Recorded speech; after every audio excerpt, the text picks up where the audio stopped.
Bom, we zijn nog bezig ainda com a reunião. Ja, para mim duidelijk.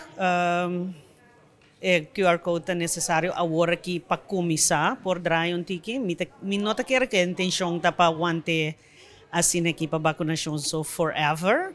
Para mim que essa aqui tá é maneira que o governo aqui mira para dar nós uma alternativa para começar draaien. Bom, você a mim tá mira como step para começar. Nós tem mês será, para bisa. Então, essa aqui está dando certo ainda, pode ser não está funcionando para tudo ainda, mas está dando certo ainda da indústria e oportunidade para começar a fazer algo.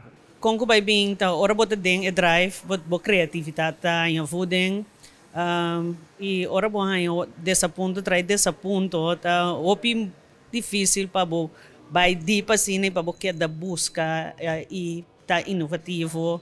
Então, me tá querendo, nós temos que começar pouco a pouco bem que quando nós espera que não funcione, porque se tampouco bom nós a gente tá cambia de mês.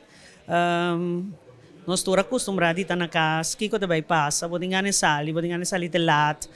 Toen kon nós temos vai eigenlijk, wanneer aan de bisa, start from scratch.